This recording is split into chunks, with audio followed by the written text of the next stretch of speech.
DM Anita Tiwari की लाल साड़ी सुबह की धूप में चमक रही थी। एयरपोर्ट का रास्ता लंबा था। पति की फ्लाइट का समय नजदीक आ रहा था। रास्ते में गाड़ी खराब हो जाती है। गाड़ी अचानक रुकी। इंजन से धुआं निकल रहा था। डीएम ने बोला, अपने पति से तुम जल्दी जाओ, मैं बाद में आ जाऊंगी। अनीता तिवारी ने कहा। पति चिंतित था, लेकिन समय की मजबूरी थी। एक गाड़ी रुकी, पति चला गया। अनीता तिवारी अकेली रह गई। गाड़ी स्टार्ट नहीं हो रही थी। कई बार कोशिश की, कुछ नहीं हुआ। बोनट खोला, इंजन गर्म था। समझ गई कि अब घर नहीं जा सकती। मैकेनिक चाहिए था। आसपास देखा, कोई गैरेज नजर नहीं आया। ऑटो का इंतजार करने लगी। 5 मिनट बाद एक ऑटो आया। हाथ हिलाया। नरेश ने ऑटो रोका। कहाँ जाना है मैडम? उसकी आवाज में सम्मान था। मेरी गाड़ी खराब हो गई है, कोई मैकेनिक मिलेगा? अनीता तिवारी ने पूछा। नरेश ने गाड़ी की तरफ देखा। हाँ मैडम, पास में ही शर्मा जी की दुकान है, बहुत अच्छा काम करते हैं। ऑटो में बैठकर अनीता तिवारी सोच रही थी। आज का दिन अजीब शुरू हुआ था।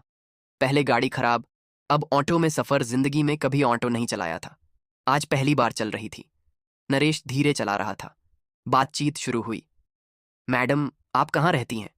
नरेश ने पूछा। सिविल लाइंस में, अनीता तिवारी ने जवाब दिया। नरेश की आंखों में चमक आई। वहां तो बहुत बड़े लोग रहते हैं। अनीता तिवारी मुस्कुराई।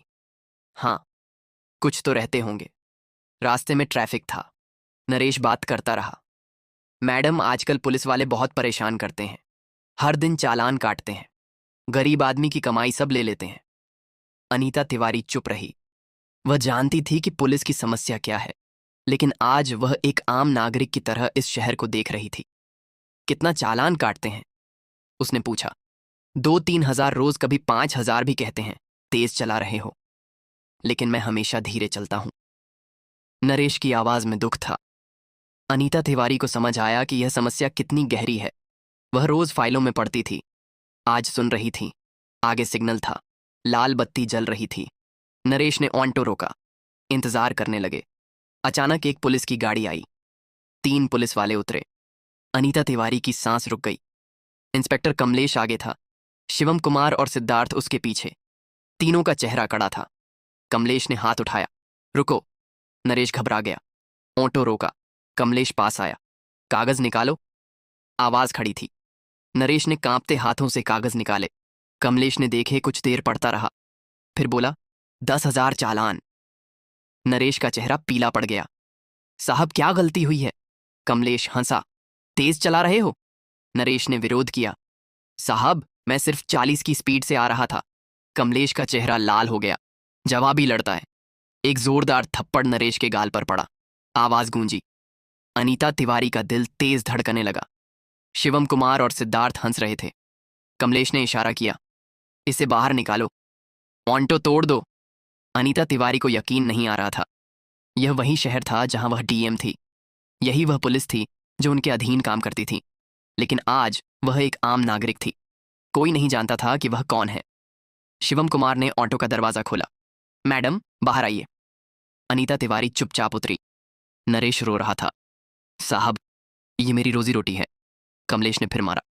चुप रहा। सिद्धार्थ ने लाठी निकाली। ऑटो पर मारने लगा। शीशे टूटने की आवाज आई। हेडलाइट चकनाचूर हो गई। सीट फट गई। नरेश गिड़गिड़ा रहा था। साहब, मेरे बच्चे भूखे रह जाएंगे। कोई सुन नहीं रहा था। अनीता तिवारी खून खल रहा था, लेकिन वह जानती थी कि अभी कुछ बोलना खतरनाक है। पास ही पत्रकार तरुण यादव खड़ा था। वह सब कुछ रिकॉर्ड कर रहा था। मोटो का ढांचा बिखर गया था। नरेश जमीन पर बैठकर रो रहा था। उसके पास अब कुछ नहीं बचा था। कमलेश अपनी जीत पर खुश था। शिवम कुमार और सिद्धार्थ हंस रहे थे। अनीता तिवारी से रहा नहीं गया। तुमने इसका ऑटो क्यों तोड़ा? आवाज शांत लेकिन कड़ी थी। कमलेश मुड़ा। अनीता तिवारी को देखा। क्या कहा? अनीता तिवारी ने दोहराया। तुमने इसका ऑटो क्यों तोड़ा? अब तुम्हें इसको नया ऑटो दिलाना पड़ेगा। कमलेश की आंखें चौड़ी हो गईं। शिवम कुमार और सिद्धार्थ भी हैरान थे। कमलेश हंसने लगा। ये साड़ी वाली मैडम मुझे सजा दिलाने की बात कर रही है। तीनों जोर से हंसे। आसपास के लोग देख रहे थे। कोई आगे आने की हिम्मत नहीं कर रहा था। अनीता तिवारी का चेहरा शांत था। अभी हंस लो, बाद में जेल में रोना पड़ेगा। कमलेश का हंसना रुक गया। गुस्सा चढ़ा। क्या बोला? शिवम कुमार आगे बढ़ा। मैडम, आप किसे धमकी दे रही हैं? सिद्धार्थ भी पास आ गया। जानती हैं हम कौन हैं? अनीता तिवारी ने जवाब दिया। जानती हूं, तुम भ्रष्ट पुलिस वाले हो।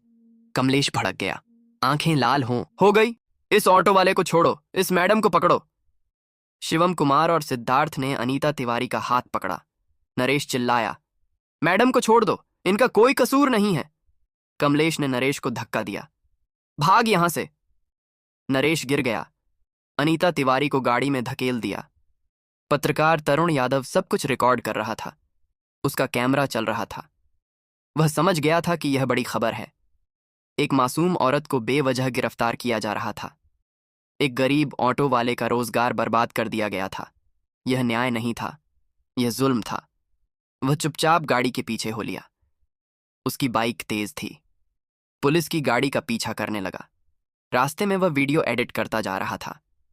उसे पता था कि यह वीडियो वायरल होगा, लेकिन वह नहीं जानता था कि यह औरत कौन है।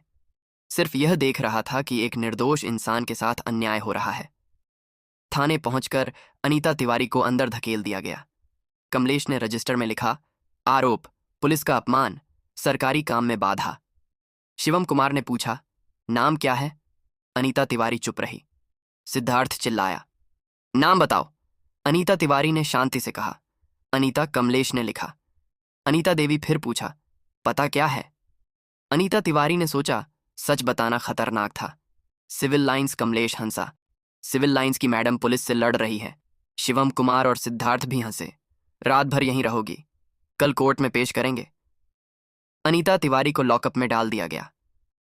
बाहर तरुण यादव सब कुछ रिकॉर्ड कर रहा था। लॉकअप में अनीता तिवारी अकेली थी। दीवारें गंदी थीं, फर्श पर धूल थी। यहां रोज गरीब लोग लाए जाते होंगे। यहां न्याय नहीं मिलता होगा। यहां सिर्फ जुल्म होता होगा। अनीता तिवारी ने सोचा, वह रोज फाइलों में पढ़ती थी कि पुलिस सुधार चाहिए। आज समझ गई कि कितना सुधार चाहिए। वह यहां की डीएम थी, लेकिन यहां के पुलिस वाले उसे नहीं जानते थे या जानबूझकर नहीं जानना चाहते थे। भ्रष्टाचार इतना गहरा था कि सिस्टम ही खराब हो गया था। उसने घड़ी देखी। शाम के 5 बज गए थे। तरुण यादव घर पहुंच गया था। वह वीडियो एडिट कर रहा था। तरुण यादव का कमरा छोटा था। एक टेबल पर लैपटॉप रखा था। वह वीडियो देख रहा था। हर फ्रेम साफ था। आवाज भी अच्छी आ रही थी। पहले ऑटो तोड़ने का सीन, फिर औरत की बात, फिर गिरफ्तारी, फिर थाने तक का पीछा। सब कुछ परफेक्ट था। उसने टाइटल लगाया, पुलिस का जुल्म, निर्दोष औरत गिरफ्तार। फिर डिस्क्रिप्शन लिखा, एक गरीब ऑटो वाले का रोजगार बर्बाद, एक मासूम औरत को बेवजह जेल। ये है हमारे शहर की पुलिस। अपलोड बटन दबाया, फिर इंतजार करने लगा। रात के 9 बजे तक वीडियो को 1000 व्यूज मिल गए थे। 10 बजे तक 10,000, 11 बजे तक 5,000 लोग कमेंट कर रहे थे। ये औरत कौन है? बहुत गलत हुआ है। पुलिस की हरकत शर्मनाक है। इस औरत को इंसाफ मिलना चाहिए। शेयर हो रहा था, लाइक आ रहे थे। रात के 12 बजे तक 1 लाख व्यूज हो गए। तरुण यादव खुश था। उसकी मेहनत रंग ला रही, लेकिन वह नहीं जानता था कि इस औरत की पहचान क्या बवंडर लाने वाली है। सुबह तक वीडियो 10 लाख व्यूज पार कर गया था। लोग पागल हो गए थे। कमेंट्स में लड़ाई हो रही थी। कुछ लोग पुलिस के साथ थे, ज्यादा लोग औरत के साथ थे। सुबह 8 बजे एक कमेंट आया, ये डीएम अनीता तिवारी लगती है। तरुण यादव का हाथ कांपा। कमेंट पढ़ा, फिर से पढ़ा, गूगल पर सर्च किया डीएम अनीता तिवारी। तस्वीरें आई, वही चेहरा, वही आंखें, वही आवाज, वही अंदाज। तरुण यादव की सांस रुक गई। उसने शहर की डीएम को गिरफ्तार होते हुए फिल्माया था। ये सिर्फ खबर नहीं थी, ये भूचाल था। तरुण यादव ने तुरंत वीडियो का टाइटल बदला, शहर की डीएम को पुलिस ने किया गिरफ्तार। वीडियो फिर से वायरल होने लगा। अब स्पीड 2 गुनी थी। हर मिनट हजारों व्यूज आ रहे थे। लोग पागल हो गए थे। कमेंट्स की बांड आ गई थी, ये बहुत गलत है। डीएम को ऐसे कैसे गिरफ्तार कर सकते हैं? पुलिस की हद हो गई। इन्हें सजा मिलनी चाहिए। सुबह 10 बजे तक पूरा शहर जान गया था। न्यूज चैनल्स ने खबर उठाई। रेडियो पर चर्चा शुरू हुई। अखबारों के रिपोर्टर दौड़ने लगे। सोशल मीडिया पर तूफान था। डन जस्टिस 4M ट्रेंड कर रहा था। लोग सड़कों पर आने लगे। पहले 10 लोग, फिर 100, फिर 1000। सबके हाथ में मोबाइल था। सबकी जुबान पर एक ही बात थी, डीएम को रिहा करो। पुलिस स्टेशन के बाहर भीड़ जमा होने लगी। मीडिया की गाड़ियां आने लगीं, कैमरे लगने लगे, रिपोर्टर्स माइक लेकर खड़े हो गए, वकील भी आ गए, कुछ राजनेता भी नजर आए। सबकी निगाहें थाने के अंदर थीं। थाने के अंदर हड़कंप मचा था। कमलेश, शिवम कुमार और सिद्धार्थ घबराए हुए थे। उन्होंने वीडियो देखा था, कमेंट्स पढ़े थे, समझ गए थे कि बड़ी गलती हुई है। लेकिन अब क्या करें? डीएम को छोड़ना होगा। लेकिन कैसे सबके सामने इतनी बेइज्जती हो गई है? थानेदार परेशान था। एसपी को फोन करना पड़ेगा। एसपी अभी तक सो रहा होगा, उसे भी पता नहीं होगा। कमलेश की जान निकल रही थी। रात को जो औरत उसे साधारण लगी थी, वह शहर की सबसे बड़ी अफसर थी। शिवम कुमार और सिद्धार्थ का हाल भी यही था। दोनों कांप रहे थे। अनीता तिवारी अभी भी लॉकअप में थी। वह शांत थी। उसे पता था कि अब क्या होने वाला है।